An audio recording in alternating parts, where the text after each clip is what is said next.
فتوا را از کتاب خود میده.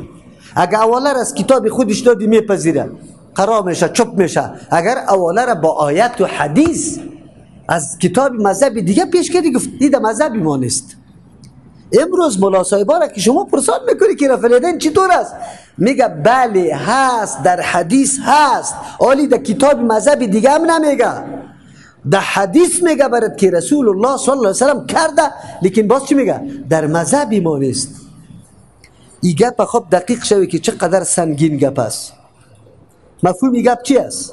یعنی اگر پیغمبرم کرده، اگر پیغمبرم گفته، لیکن گپی پیغمبر وقتی قابل تایید است، قابل قبول است، قابل عمل است که مذهب ما او را تایید کرده باشه، امضا کرده باشه.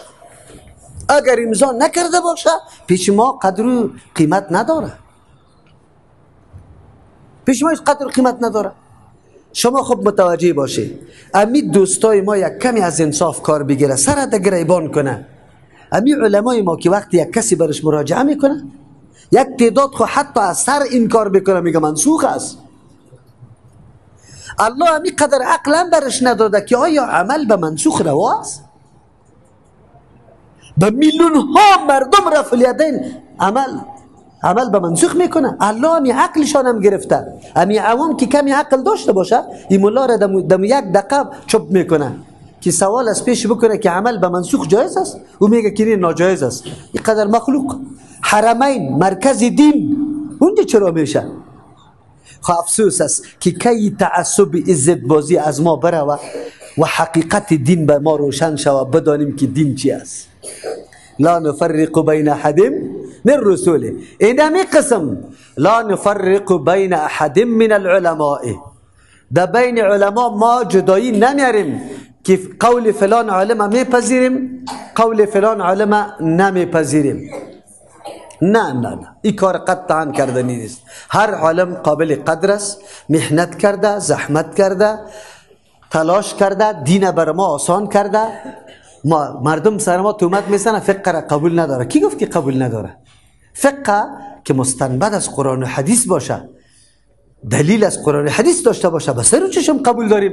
اما سخنی که از شکم گفته شده باشه، سخنی که گفته شده باشه که استشفا، طلب شفا توسط نوشته کردن آیت با خون، این جایز است. با پیشاب نعوذ بالله جایز است. این مسئله را نه قبول. کی قبول داره؟ شما قبول دارید؟ هیچ کس قبول نداره. در فقه خوی طور مسئله هم است. ما خود مسئله را، ما خود دلیل طلب داریم. این دین است یا نیست؟ این گپا را به خاطر میگم که امیر دوستای ما، خصوصا علما، طبقه علما، این گپا را بشنوه، یک کمی مراجعه بکنه، در دین مراجعه بکنه، فکر بکنه که پیش الله جل جلاله سبا رفته نیستیم. مردم کدام طرف سوق دادیم، در کدام طرف امر کردیم؟ به تابعداری قرآن و حدیث یا به تابعداری یک شخص؟ در حالی که شخص خودش فریاد میزنه